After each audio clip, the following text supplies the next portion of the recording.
Hey everybody, happy Thursday. Hope you liked the lesson yesterday with Ganja. He's a wicked pisser, that guy. Super smart. Love the guy. So let's talk. On Tuesday, we talked about what happens with fear, and we want to process the fear right away so we don't let that compound and really shut us down. Because again, behavior predicts where you end up.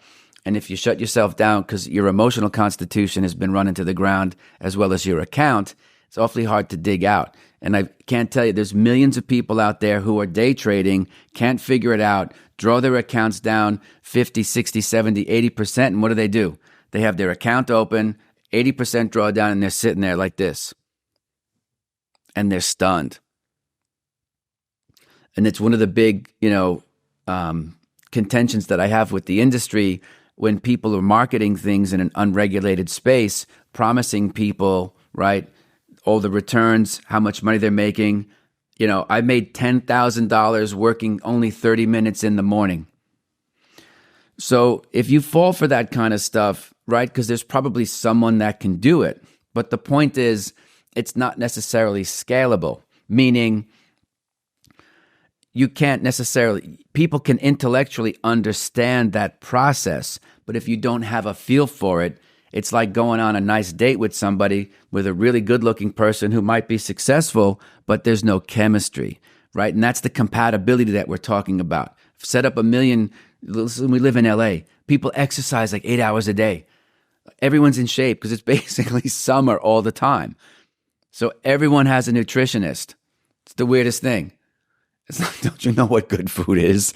You need to pay a nutritionist? Okay, well, the world never ceases to amaze me.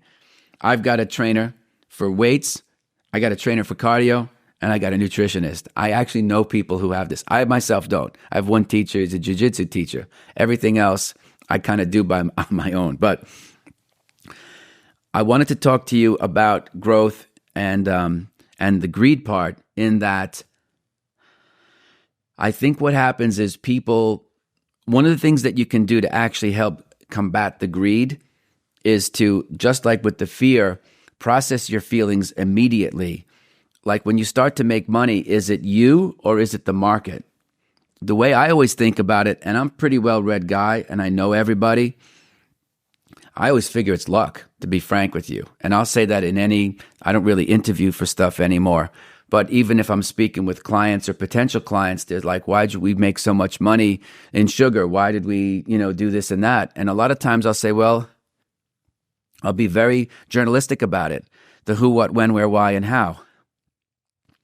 I was smart or stupid enough to put in my buy stop to anticipate the move that got us in. I had no idea the magnitude of the move, but obviously even small moves with decent amount of leverage can mean decent rates of return, both from a percentage standpoint and cash. If I don't really think in terms of cash, dollar signs, I think in percentages. And luck. We were in the right place at the right time. That's kind of what trading is. Can you anticipate putting yourself in the right place at the right time to invite all that abundance to you? Are you worth it? Like, think about that. And that should hit you right in the gut. Like, do you actually think you're worth it? Because a lot of people don't. And a lot of people pride themselves on I take it 3R. As soon as I go 3R, I take the trade off. I'm not sitting around. I'm not letting gains like that just sit around. And I don't get out of bed for 3R, to give you context. It's not an ego thing. It's just not worth my time, to be frank.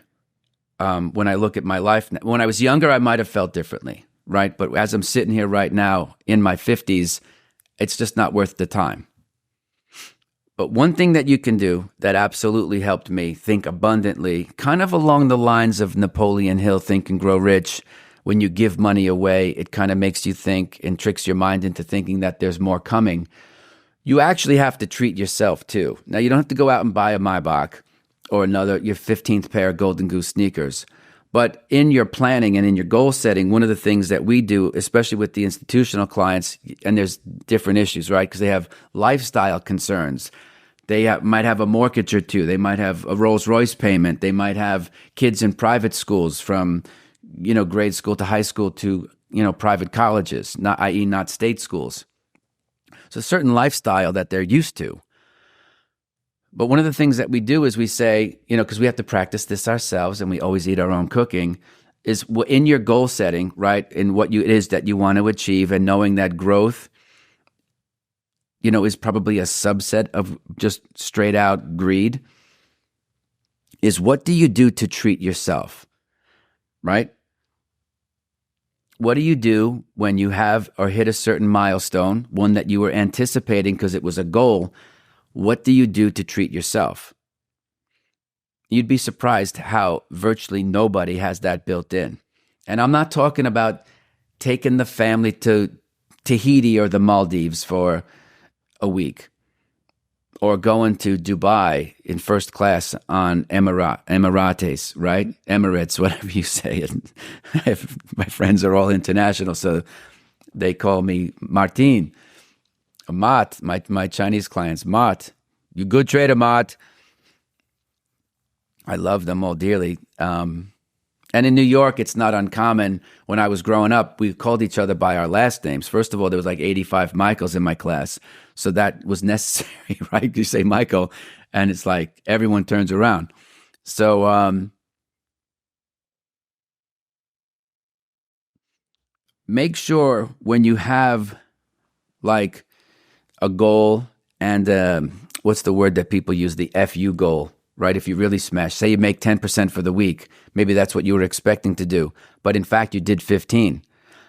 Don't necessarily go out and blow a bunch of cash on a discretionary basis, but say to yourself, at these various milestones, here's what I'm going to do to celebrate my success. Because it's not the dollar value that you're celebrating. It's your behavior that you needed to get there in the first place. That's what you're celebrating, and you deserve to pat yourself on the back. Nothing wrong with that. Maybe you want to go to one of these $400 a head sushi omakase kind of places, right, to experience something. Maybe you're you're in New York and you're gonna take, you're gonna leave Friday after the close on a red eye and go to London for the weekend just to see a show on the West End. Or you're going to go to, some of those Seville Row suit makers, and get custom made shirts. Something kind of audacious. But it's within the budget that you can set because you've already made the money, right? And if it's your money, that's great. It's probably going to stay in your trading account. If it's part of a 2 and 20 structure and that's how you get paid, or you're prop trader and you get 50-50 split, 90-10 split, it doesn't matter to me what the numbers are. But build in those things that you want to enjoy over time, right? Because that can also help you temper both fear and the greed. Because there's been times where I've started the month off kind of rocky and brought myself into drawdown, but then I recovered. Why? Well, I was smart enough to stick with my knitting and put the trades on, but the markets also turned. Again, something I never could have predicted, but something I absolutely would have missed out on if I had a pity party.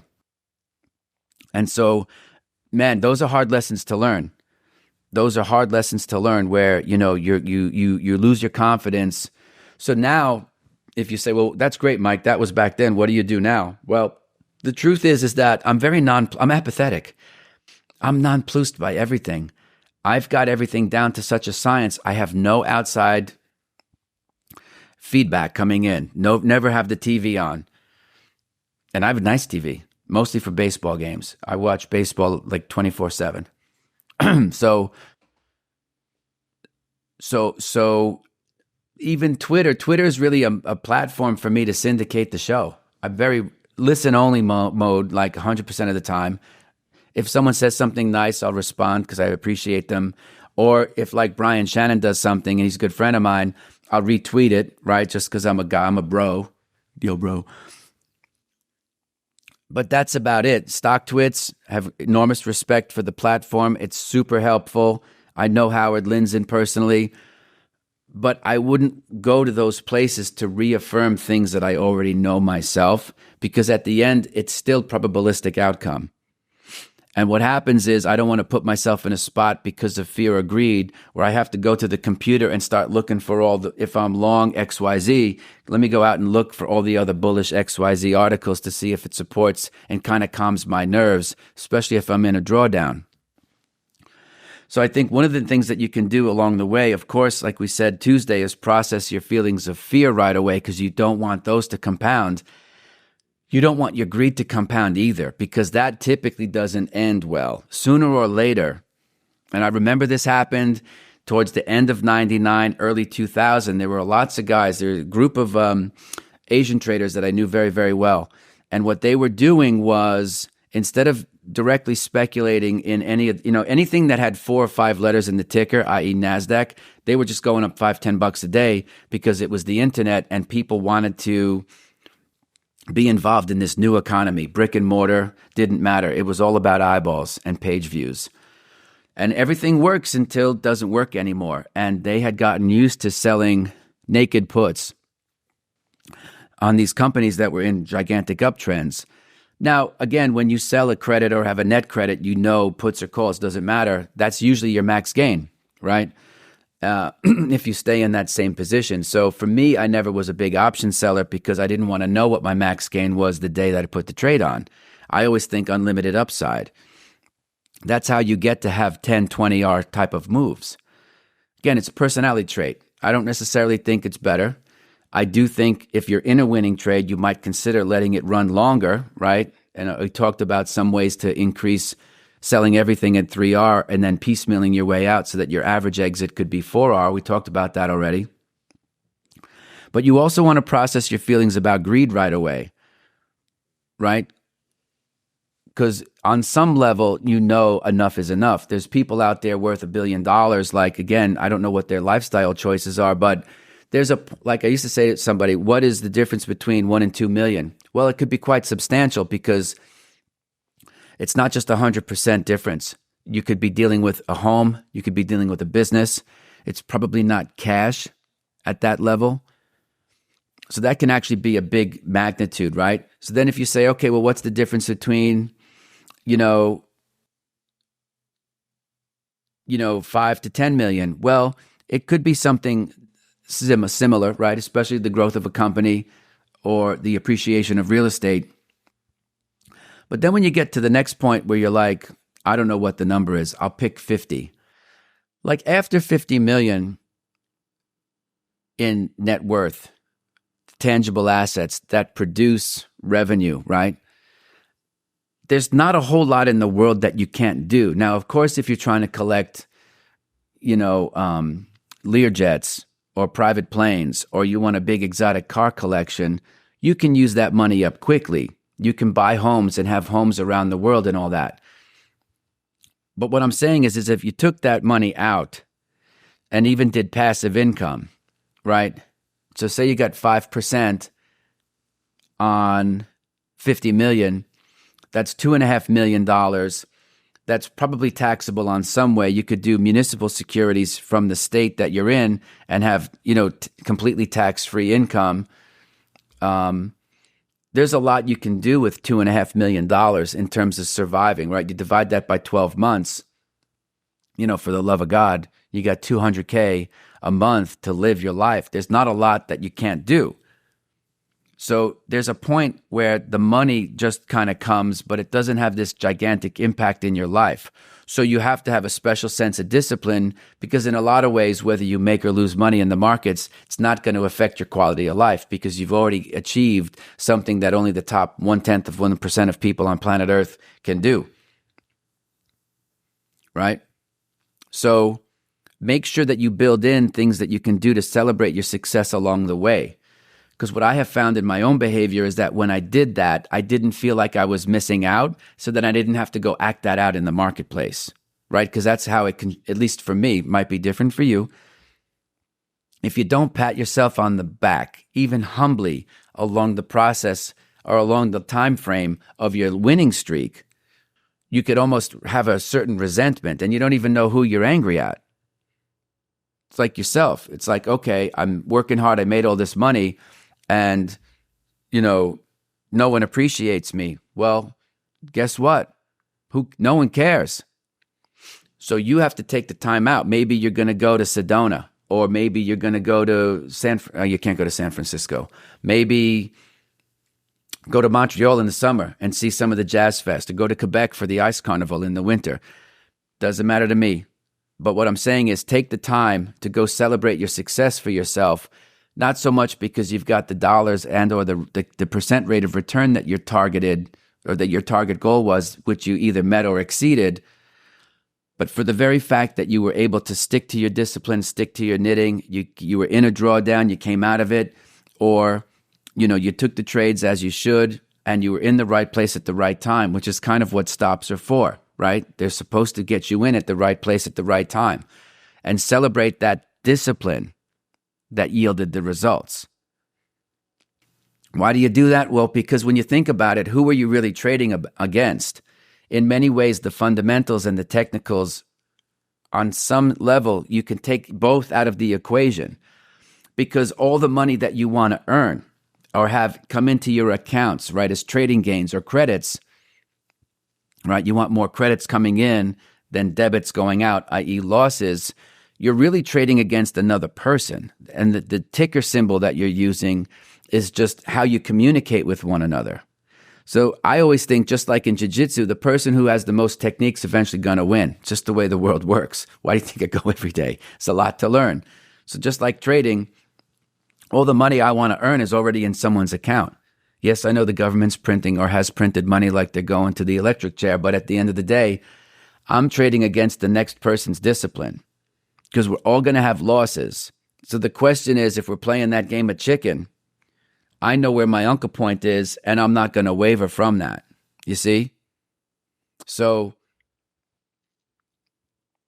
the way I kind of helped myself understand my needs for appreciation is I had to learn how to appreciate myself and realize what value I'm bringing to my clients and to myself, because this is a skill you can teach other people. Your other family members can learn this, and so it's an ongoing asset, not unlike Coca-Cola's formula for Coke, or the formula for the seasoning in Kentucky Fried Chicken, which are generally closely guarded secrets. I'm sure there are people out there who know exactly what the chemical compositions are. But again, just to conclude, I found myself feeling like, okay, I had reached the top of Mount Olympus, and there was no one else there.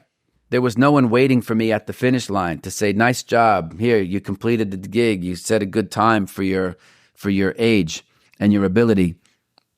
So you have to do that yourself. It's probably no shock when you think about it, in that this is a lonely business. We kind of live and die by our own agility. We live and die by our own gut instincts. And a lot of times you have to go on instinct and go by the seat of your pants. So I would celebrate your success and have those milestones actually planned in, so that this way you have something to look forward to. That's modest. It doesn't, like I say, you don't have to go out and buy a new Rolls Royce or something, more extravagant, but do something that's meaningful for you that you can appreciate.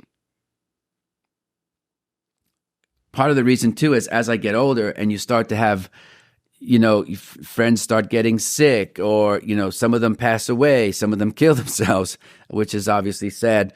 You kind of come to understand that your whole life cannot be in and around the markets.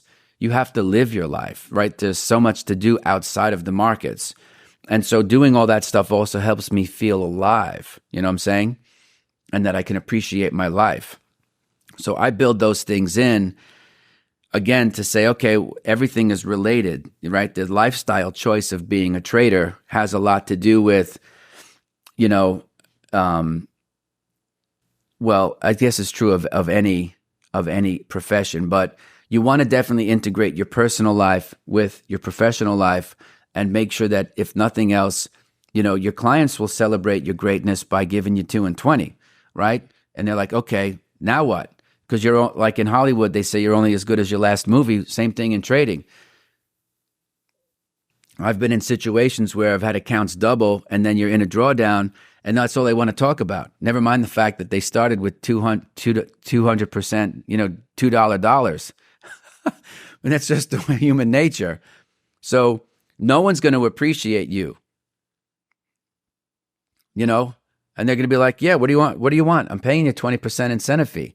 What more do you want? So keep this in mind when you're building out your goal setting and your models, in that you want to make sure that you build in these beacons, if you will, that are congruent with your level of achievement, where you can appreciate all your hard work. It's really important to do that because it also helps with the burnout. Because when the next drawdown comes, you don't want to be in a spot where you're in a drawdown, then you grew your money, you're up 60, 70%, then you're in another 10% drawdown. You don't want to become bitter because ultimately it's all your own fault. So I found it really, really important for the marathon of it to celebrate my wins in modest ways at certain inflection points, not on a per trade basis. Never like, had a great day, going out for beers tonight. It's not what I do. But anyway, it's a really important topic because it keeps things balanced, and you want to stay have this homeostasis of your emotional constitution where the losses come in and they go off your back like the water off of a duck's posterior. And you have to take the gains in stride too. It's just the nature of markets. That's what it is. You're smart enough to put your trades on and be in the right place at the right time. You're going to have drawdowns and you're going to have winning seasons. You got to take both in stride. Thanks very much for being here, folks. I'll see you tomorrow. Okay, everybody, thanks for being here. Please take a minute, like and subscribe to the show. You could also leave a comment. I don't have all the answers, so it's good to get some feedback. Also, if you would like to support the show, check out the links below. You can get the free audiobook of The Inner Voice of Trading, and also information about the course that I teach with Victor Sperandio. Thanks for being here, folks. I'll see you tomorrow.